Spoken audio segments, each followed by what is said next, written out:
pas. Ya, sudah pas berarti. Kalau panjenengan 4 maksimal. Nah, itu sudah pas. Ya. Kemudian pelajaran berikutnya, Nabi begitu memperhatikan ekspresi dari orang yang menceraikan ini. Yaitu terdapat di dalam hadis Nabi SAW, yaitu fahazina 'alaiha. Habis menceraikan, ngomong talak si Abu Rukanah kepada Suhaimah istrinya, yaitu kunyahnya adalah Ummu Rukanah, berarti anaknya jenenge Rukanah. Ya. Ummu Rukanah. Itu beliau merasakan, radhiyallahu anhu merasakan hazina. Huzn, sedih, sakno.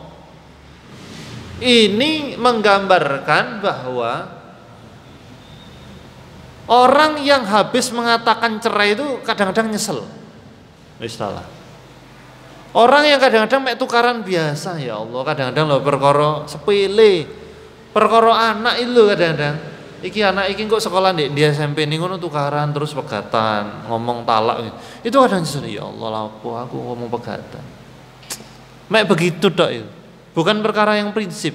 Padahal pasangan yang mengikrarkan mitsaqan ghalidhan, yaitu perjanjian yang erat, yang kuat di sisi Allah Subhanahu wa taala, itu dia harus betul-betul komitmen terhadap akadnya. Ya. Dan tidak boleh mempermainkan pernikahan dengan gampang-gampang talak. Sehingga pasti nyesel kebanyakan. Ada kadang-kadang yang perkara lebih kecil dari itu sehingga kepikiran pisah, ndak kuat aku pisahin. Padahal perkorone perkara sepele. Paling ya karena suaminya telat ngombong WT, ngono iku kadang-kadang tukaran. WT ndak dikombong-kombong mari isak. Terus bojone kasih pegel. Apa wakmu tak kombong? Oh, akhirnya tukaran.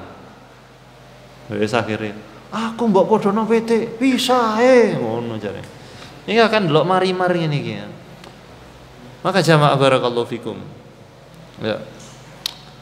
Maka betul-betul ini sebagai peringatan untuk tidak gampang-gampang memutuskan cerai, karena pasti menyesal. Menyesalnya dalam waktu dekat, menengah atau jauh nanti. Lapo pegatan. Ada seorang dai di Kediri, teman saya. Beliau bekerja di sebuah pesantren, menceritakan kepada saya, langsung kepada saya. Ya, umpama diambil sanad itu ya. Saya dari beliau, beliau dari pelakunya. Berarti mek luru garis beritai, aku dari beliau, beliau dari orangnya. Di pesantren itu juga ada ustadz. Ya. Kemudian ada ustadz yang lagi konflik rumah tangganya. Setelah itu ustadz itu mengatakan talak kepada istrinya. Istrinya nangis, tidak seperti biasa, nangisnya geru-geru. Setelah itu, setelah rodok senden suaminya, ustadz ini rodok nyesel.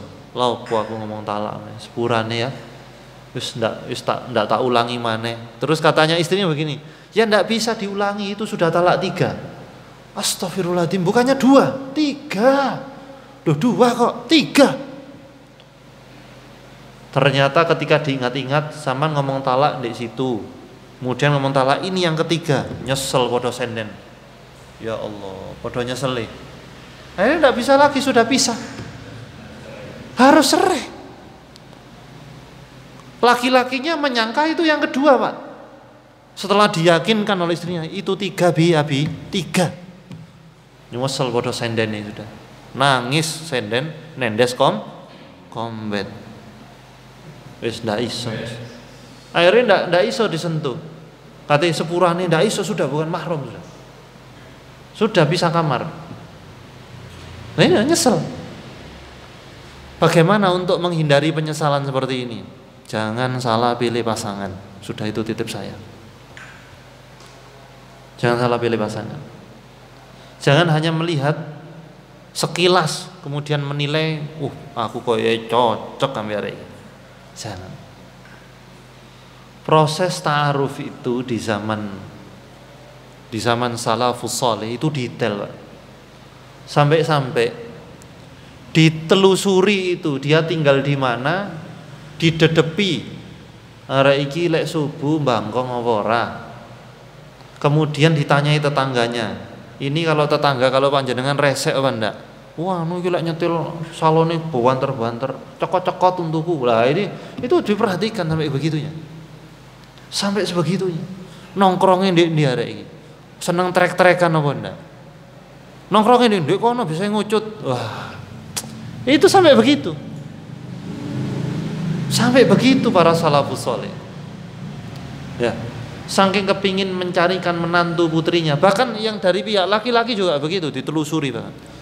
Ini bagaimana perilakunya dia, bagaimana dalam pergaulannya, bagaimana teman bisnisnya yang waktu itu, apakah merasa dihianati atau enggak. Gitu, jangan salah pilih. Karena enggak apa-apa ribet-ribet dikit ketika memilih jodoh, asalkan nanti tidak kecewa, asalkan nanti tidak menyesal ketika memilih pasangan. Enggak apa-apa ribet-ribet dikit. Maksudnya gini loh, ada dicarikan begitu enggak cocok, terus bicara lagi ini enggak cocok, jangan dihina Pak gitu. Sama nih golek bojo sing kaya apa tak golek ngene ndak cocok, ngene cocok iko ayu yo ndak cocok, sing iko dhuwur ndak cocok, sing iko putih dhuwur ndak cocok. Sing iko sesuai tak olehno sapi engko yo putih dhuwurnya. Jangan dimarahi, ndak apa-apa ribet-ribet di awal. Kadang-kadang orang tua yang le sama ndak rabi-rabi ribet le tak golekno ndak cocok, enggak apa-apa. Karena dia harus memilih gitu. Dia harus detail memilih. Gitu. Tapi bukan perfeksionis, bukan nyari yang sempurna, karena dia juga nggak sempurna, nggak mungkin. Jadi ribet-ribet dikit nggak apa-apa. Banyak nolai orang nggak masalah, atau banyak memutus kodenya orang nggak masalah itu. Ngode, ada zaman saiki senengane ngode. Ya, zaman dulu juga sih sebenarnya, zaman dulu. Cuma sekarang lebih canggih ngodenya. Terus di tag ngono ae ya ngode. Ya. Kabeh statusnya di like, boom like. Wah, itu ngode itu arek. Itu ngode. Sampeyan pernah di like ngono? Antum. Iya, itu ngode iku arek iku. Arek iku sih kono ya. Arti papat ya. Nah, ya. Ya. Itu. Jadi kata kunci yang paling menjadi kunci. Jadi key of the key gitu. Bukan core of the core. Kunci dari kunci hadis ini adalah kata-kata fahazina alaiha. Abu Rukana merasa kasihan kepada Ummu Rukana karena sudah menceraikannya. Walaupun talak satu, tapi kasihan nyesel. Baik, kemudian kaidah berikutnya. Jika panjenengan dikonsuli tentang rumah tangga atau dicurhati masalah rumah tangga, entah dari anak, entah dari teman, sahabat atau kerabat, itu jangan gampang-gampang nyarankan pegatan, karena Nabi nggak gampang-gampang nyarankan pegatan. Ya, memang ada hadis Nabi SAW yang beliau langsung memerintahkan kepada sahabat itu talikha, ceraikan dia, hanya karena perempuannya tidak bisa menolak dipegang tangannya oleh laki-laki. Nabi, gimana ya Rasulullah? Nabi tanpa berpikir panjang, talikha, ceraikan dia. Itu mbangkang. Tapi saya masih cinta ya Rasulullah. Kalau gitu, enggak usah cerai. Gitu. Ayo kita gabungkan dengan hadis ini. Jangan gampang-gampang nyarankan cerai. Saya dapat kasus yang berat 2 hari yang lalu. Ada seorang ustadz di Malang ini, lumayan terkenal. Nah, aktivitas dakwahnya luar biasa. Beliau pegiat anti riba. Beliau membina orang korban riba itu sampai selesai. Sampai mentas, sampai dua usaha. Dengan timnya, banyak timnya. Ya, tidak saya sebutkan namanya. Insya Allah enggak. Kalau tak sebutkan ya kenal mungkin sebagian. Nah, bertahun-tahun beliau kayak gitu. Bertahun-tahun membina itu. 2 hari yang lalu ketika siang saya nyampe 1:30 di rumah, telepon beliau. Ada apa Ustaz? Saya mau curhat Ustaz. mau minta nasihat antum. Waduh, ada apa ini kok nasihat ngarek nom? Enggak, saya yakin antum bisa memberikan masukan. Wis bismillah, ada apa Ustaz? Jadi antum tahu saya 2 tahun ini tidak serumah sama istri. Gitu. Ya ndak tahu wong tutu bojoku. Lho ndak tak kasih tahu ya. 2 tahun tidak serumah dengan istri. Ada apa? Ya kita ada konflik, nggak cocok. 2 tahun dia ngontrak sendiri, kerja sendiri, ya. Tapi saya yang pertama, saya tidak pernah mengucapkan talak, dan dia tidak pernah menggugat cerai saya. Ya, wis tak jarno ngono wis karepe ya apa. Kemudian yang berikutnya, bagaimana status pernikahan saya? Sebenarnya tahu itu beliau. Antum masih nafkahi enggak? Tak nafkahi, kecuali nafkah batin enggak. Tak nafkahi terus selama 2 tahun, rutin setiap bulan. Baik. Terus permasalahannya di mana? Kalau begitu status pernikahannya ya sebagaimana kita tahu, Ustaz, yang kita ngaji. Tahulah antum. Iya. Masih istri saya. Terus permasalahannya di mana? Permasalahannya adalah ternyata istrinya mengaku selingkuh. Mengaku itu gara-gara didedes karena ada orang lain, temannya Ustadz ini ngomong, istri sama nih gue cerai ya sama istri. Enggak cerai. Loh, dia itu nikah siri sama laki-laki. Laki-lakinya punya istri. Jadi bayangkan lek detekno judul sinetron ini loh. Istriku dinikahi orang lain. Wapik sinetron niku lek didadak sinetron. Istriku adalah istrinya. Loh kan lucu kan ya. Tapi sakno iki. Ruwet iki tewur. Lop. Kemudian ternyata betul ditelusuri dia nikah siri. Ya tapi pernikahannya batil. Batil tidak sah, dianggap zina 2 tahun. Kemudian saya harus bagaimana Ustaz? Loh, lek nuruti ego, kalau saya di posisi beliau ya pegat aja. Kalau saya enggak pikir panjang saya, jangankan begitu. Istri saya seandainya, tapi enggak mungkin ya, enggak mungkin. Karena istri saya tidak mungkin keluar rumah kecuali tanpa izin, kecuali seizin saya. Enggak mungkin keluar rumah. Buat sampai lo izin aku. Seandainya saya, jangankan kayak gitu. Bojoku ngojek tak talak 1. Kalau saya begitu, dan itu syar'i. Tapi ketika saya di posisi itu, coba bayangin, aku itu emosi pisan karena ini sahabat saya. Terus saya harus bagaimana Ustaz? Katanya beliau. Kemudian saya bilang, lah sampean bagaimana Ustaz? Lah antum bagaimana? Antum masih bisa memaafkan enggak? Kalau antum bisa memaafkan, lanjutkan rumah tangga. Karena ngamalkan hadis ini. Jangan gampang-gampang ngobongi pegatan. Melu dosa sama nanti. Nabi begitu sulit, maksudnya mempersulit proses ini gitu loh. Enggak gampang-gampang pegat wis, enggak gitu. Ya. Maka beliau mengatakan begini, saya ini leworo hati. Coba kalau laki-laki gitu kemudian bergaul dengan istrinya, yang istrinya sementara bergaul dengan orang lain, jijik apa mboten? Lah aku enggak pikir panjang, Pak. Bisa lah. Tapi beliau masih mikir. Yaitu aku eling anak arek-arek, tapi leworo hatiku. Watiku loro. Engko lek aku pegatan arek-arek iki pasti ajur uripe. Mending anak-anak bahagia, saya yang hancur katanya. Dan beliau mengatakan saya akan memaafkan dia, tapi saya sakit hati. Ya sudah, Masya Allah, antum pahala sabarnya luar biasa. Tanpa batas. Beliau memilih memaafkan. Dan luar biasanya lagi, tadi saya katakan beliau pegiat anti riba, bimbing orang riba. Ternyata selama 2 tahun walaupun dinafkahi, ketika mengatakan kembali ke suaminya, saya taubat, akan putus dengan laki-laki itu dalam keadaan membawa hutang belasan juta, hutang riba. Suaminya dai pegiat anti riba, istrinya diuji riba. Belasan juta, kanggo ngingoni lanange. Ujiannya panjenengan mboten enten apa-apa nih kali ini. Ya. Begitu. Poin di dalam hadis ini, saya tidak mudah-mudah nyarankan pegat Ustaz wong arek lanang akeh. Arek wedok akeh. Yo opo sing ngene iki. Arek wedok akeh. Beliau juga gagah ganteng ngono. Tak upload titik di storyku akeh iku sing gelem. Di Ustaz mencari istri. Wah iku pasti ono sing katut kowe. Soalnya beliau fisiknya bagus, gede dhuwur ngono, wanteng. Itu. Nah, tapi beliau lebih baik saya hancur daripada anak saya yang hancur. Masya Allah. Ya tak dukung.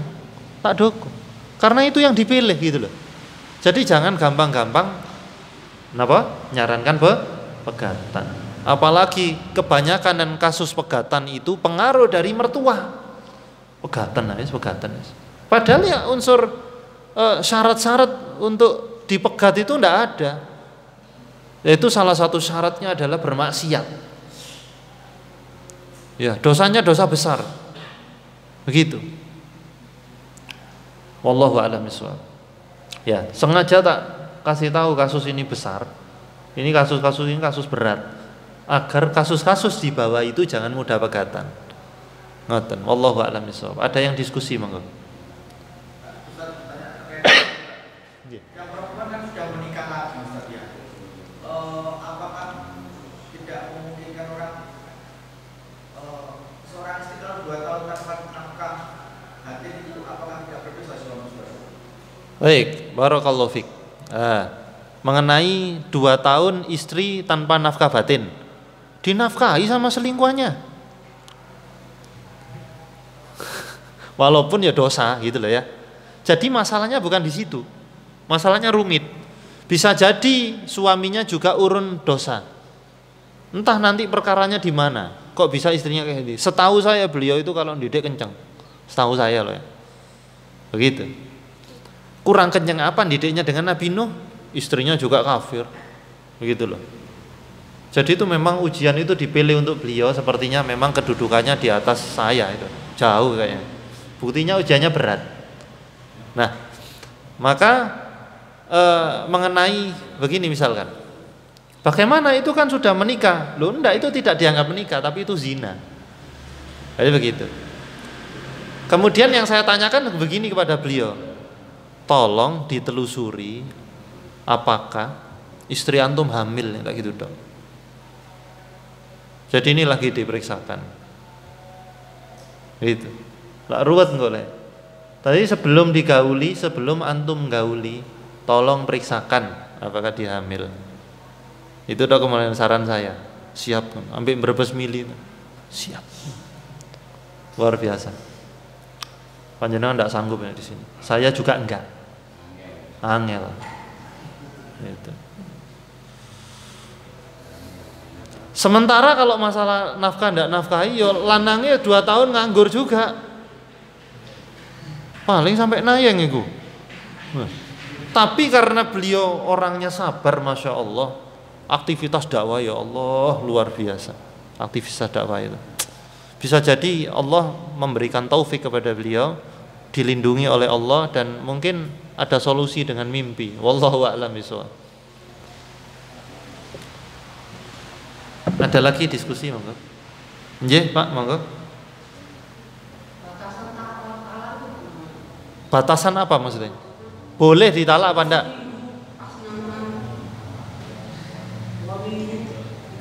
Oh, nggih.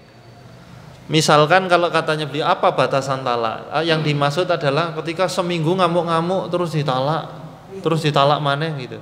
Ya, maksudnya di sini adalah di dalam satu tempat, yaitu di dalam satu kesempatan langsung 3 nggak boleh. Ya, nggak boleh. Sehingga nanti ini masih hubungannya dengan ilmu rujuk. Nanti ada hadis berikutnya masalah rujuk. Ya. Sehingga gambarannya begini. Makanya nanti ada rangkaian-rangkaian ketika sudah talak kemudian rujuk, itu dianjurkan berhubungan. Untuk mengembalikan lagi perasaannya. Makanya nanti ada hubungannya dengan salah satu guru, ada 3 kali suci atau 3 kali haid. Itu nanti ada hubungannya. Apa kok ditunda sampai sebulan, 2 bulan, 3 bulan? Allah memberikan kesempatan untuk memperbaiki diri. Makanya ngapunten kata, seorang istri yang ditalak oleh suaminya, entah talak 1 atau 2, maka dianjurkan oleh agama kita untuk semakin mempercantik diri. Itu sunahnya ngoten. Ojo tambah metu ndelok biskup. Iki tewur kadang-kadang. Lek wis ora ditalak iku ojo tambah ngladrah. Sing tambah sing tambah nang pasar suwe ndak mulai-mulai. Nang dia nang pasar kulak sinom padahal ndak. Oh ya. Ndelok jaran kepang ngono bareng jadi. Itu begitu. Apa tujuannya? Ini syariat. Seneng ndak seneng sunahnya dandano panjenengan Bu. Dandano. Wis dandan kok ndak, barangkali dengan dandan itu bapak rodok-rodok apa nyesel ngono. Wah, layune kaya ngene, kaya tak pegat. Tumben ayu iki bocah iki. Iya. Mas ya umel-umel ngene ya. Iki komes. Umel-umel ngene yang rezekeni. Ya. Nah, rezekiku berasku akeh yo kanggo awakmu, Dik, ngono. Soale awakmu umelop ngono ya. Nah itu di sana. Sehingga habis ditalak itu tidak selesai situ, nanti ada di bab rujuk ya. Jadi rangkaian di dalam ilmu ini banyak hadisnya. Hadis tentang talak ini banyak. Kenapa begitu? Karena agar kita mengambil pelajaran agar tidak bermudah-mudah talak. Ada orang itu boros talak. Saya ada punya sahabat juga. Ya ustadz sebenarnya. Cuma yo ilmunya di atas saya, dhuwur, wis wado, wis ngelip kayak bintang. Ilmunya dhuwur. Yang saya sayangkan adalah dalam 6 bulan talaknya sudah diambil 2. Eman saya itu. Padahal perkara cuma ya perkara emosional kalau tak telusuri. Kenapa saya tahu? Dua-duanya suami istrinya konsulnya ke saya. Terus istrinya juga kadang sering chat istri saya, konsultasi. Wah, lame masalah ini dok gitu ya Allah. Kadang-kadang apa? Gara-gara apa gitu tukarannya? Gara-gara suaminya pulang telat mek ngono tok, terus ndak ngabari, terus dicurigai cemburu. Paling nang merek iku, ya Allah, ngono pokoknya kemudian tukaran talak wis. Mek ngono tok padahal. Seharusnya suami lebih paham bahwa istri ini memang pecemburu. Kadang-kadang lek pecemburu jarno. Cek ning kok lak waras-waras dhewe. Engko lek diladeni ya melu kan. Nah, makanya dari itu. Ada juga kapan pecemburu itu harus dimarahi, ada kapan itu cemburu harus dibiarkan. Ini ada ilmunya semuanya. Hadis-hadis tentang cemburu ini Ahad pagi Desember kedua kami kaji di Masjid At-Taqwa Batu, pengajian PDM Kota Batu. Ini agar apa? Agar paham ilmunya cemburu, kapan boleh cemburu, kapan tidak, kapan mengungkapkan cemburu, kapan tidak, kapan orang yang dicemburu itu marah, kapan yang orang yang dicemburu itu diam. Ketika Nabi SAW misalkan Ibunda Aisyah cemburu, lah ditampel panganan itu. Nabi marah enggak? Enggak. Gharrat ummuk, ibumu lo cemburu. Dipilih belinge. Tapi ada satu kondisi Nabi itu marah ketika Ibunda Aisyah cemburu. Itu nanti insya Allah akan kita kaji. Wallahu a'lam bishawab. Nggih. Talak itu apa bisa dimaafkan karena ketidaktahuan seseorang. Contoh orang yang pernah belajar tentang talak, maka dalam kehidupannya sudah lebih dari 3 talak, itu bagaimana? Baik, barakallahu fikum. Apakah talak itu bisa dimaafkan atau dicabut karena dia tidak tahu? Lha wis seru ndak tahu talak kok rabi jariku. Ini sudah fatal. Sudah fatal. Sehingga dosa besarnya adalah ketika dia meninggalkan majelis ilmu. Begitu. Nah, kemudian apakah dia walaupun tidak tahu, dalam kondisi tidak tahu-tahu banget lah itu talak misalkan ya, ternyata kalau dikonsultasikan kepada ahli fikih, enggak sama nih talak itu. Tapi tidak begitu. Ini jawabannya ada di dalam hadis ini. Ya. Dari Abi Hurairah radhiyallahu anhu, dia mengatakan qala Rasulullah SAW bersabda, salas jidduhunna jid. Ada tiga perkara bila dikatakan sungguh-sungguh maka jadi. Ya. Wahazuluhunna jid. Namun kalau dilakukan bercandaan juga jadi. Ditenani dadi, dibuat candaan juga jadi. Yang pertama adalah an-nikah, pernikahan. Ayo guyon pernikahan. Mbak ini. Guyon tok. Ambek bapak sampean. Iya, guyon tok. Sini sampean. Ayo pura-pura sampean jenenge sapa? Saya terima nikahnya nggih. Ini candaan. Jadi ndak? Jadi. Ndak percaya sampean? Bu, sampean nggawa anake? Loh, lek sinetron itu kan namanya bukan nama asli. Walaupun juga ya dosa salaman ini dosa lanang wedok.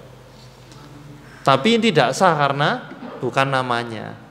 Begitu. Tapi kalau namanya walaupun guyon Pak, aduh Kak, guyon kok ngono, tetap jadi. Tetap jadi. Iya. Namanya jelas ya, saya terima nikahnya gini sah kabeh sak masjid. Guyon lo ya. Boleh digondol mulai nang kosan. Boleh. Sah. Ya, padahal mek ngomong guyon. Wis kadung. Oh, hati-hati. Wis guyon arek ndak tepak mana duh. Apes pindho. Mbok guyon iku arek sing jos ngono. Iya. Nggih. Kalau istri itu minta cerai gitu ya. Iya. Terus suami itu tidak secara langsung juga sekarang mulai itu jatuh talak tidak? Mengenai khulu ini. Ketika istri mengatakan aku minta cerai, sekarepmu lah. Khulu ini pengaruhnya luar biasa. Jadi kuncinya akan terbuka dari lisan suami. Dia mengatakan iya atau tidak. Aku minta cerai. Yo, tadi itu.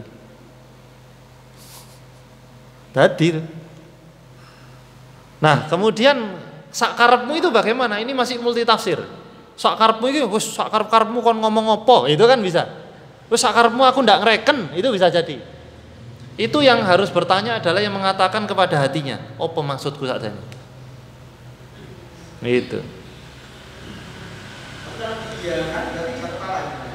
Bukan jatuh talak, pisah wisan.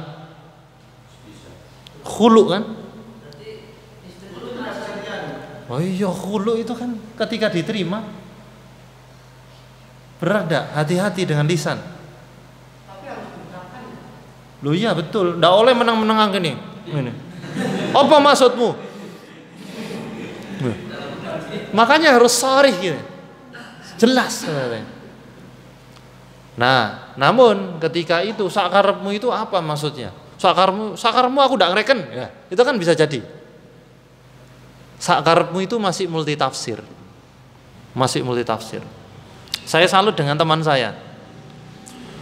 Istrinya ini wah emosional luar biasa. Sampai sekarang jadi sahabat saya. Dan pria berdua Masya Allah hijrah bareng-bareng jadi baik bareng-bareng. Istrinya itu ya selama 10 tahun berumah tangga itu kalau mau dihitung peng 1000 lebih ngomong pegatan awake dhewe bisa. Tapi beliau selama 10 tahun mingkem beliau. Luar biasa sabarnya. Nih, maka ngomong, iya, ngono tadi itu sudah. Hati-hati. Nggih. Kalau isinya bentuknya sama seperti ibu. Oh, itu bab lain. Yaitu fisiknya disamakan seperti ibu. Nah, ini akan masuk bab setelah talak. Nanti ada bab lain, konsekuensinya apa? Menyamakan ibu. Aku ndelok samane kok kaya ibu. Hati-hati ini. Berarti di situ bentuk adab yang tinggi kepada ibu karena dikhawatirkan, maaf, ketika berhubungan membayangkan ibu. Nah, gitu. Ngene-ngene lho dibahas, makanya ngaji ini kudu pateng. Masih udan teko. Wong ustaze teko. Itu loh. Itu. Nanti ada bab lain ya.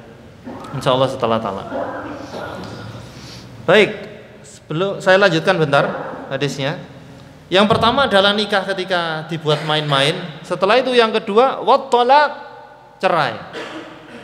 Cerai dibuat main-main, misalkan begini, laki-lakinya bilang, pegatan ya, pegatan saiki. Ojo lah Mas, guyon. Jadi, ndak guyon kono serius. Nah, jadi. Nah, karena pernikahan kenapa? Karena pernikahan ini perjanjian erat dengan Allah Subhanahu wa taala, ndak boleh buat main-main. Kalau yang main-main itu apa? Pacaran. Itu dulinan itu, masih komitmen. Istilah. Dulinan tok. Nah, kemudian yang berikutnya adalah ar-ruj'ah. Rujuk dibuat main-main tapi bisa jadi tenanan. Rawahul arba'ah illa Nasa'i, diriwayatkan oleh imam yang 4 kecuali Imam Nasa'i wa sahahul Hakim, dan disahihkan oleh Imam Hakim. Sudah bunyi ya? Baik. Wa fi riwayat Ibni Adi, ada riwayat dari Ibnu Adi min wajahin akhar dhaifin. Namun ada jalan lain yaitu jalan yang dhaif. Hadis dhaif at-talaqu al-itaq wan nikah. Ya, yaitu talak, memerdekakan budak dan nikah. Namun walaupun hadis ini dhaif, matannya sahih. Karena budak, memerdekakan budak ini juga akadnya milik kayak sama suami istri, sama. Sehingga jangan sampai ketika punya budak, kan budak boleh digauli kalau budaknya perempuan, tuannya laki-laki. Tapi kalau tuannya perempuan, budaknya laki-laki nggak boleh digauli. Ya, itu begini, budak jeluk, gini, wis suwe melu aku, nggih ndoro, saiki kon merdeka, wes seneng, kena prank nggak boleh. Mas yo niate ngeprank, guyon, itu tetap merdeka. Begitu. Karena budak itu kepemilikan sama dengan suami istri. Itu. Dan termasuk walil Harith ibni Abi Usama, dari Al Harith ibni Abi Usama min hadisi Ubadah, dari hadis Ubadah bin Al-Assamit. Ya, rafa'ahu. La yajuzu al-laibu, tidak boleh al-laibu, bermain-main dengan apa? Dengan fisalasi, dengan 3 hal. At-talaq, an-nikah, wal-itaq. Talak, nikah dengan memerdekakan budak. Faman qalahunna faqad wajabna. Barang siapa mengatakan itu walaupun niatnya main-main, itu ijabah. Begitu. Wallahu a'lam bishawab. Kira-kira itu yang kita sampaikan kali ini, pelajaran berharga agar kita tidak bermain-main dengan pernikahan, agar kita tidak bermain-main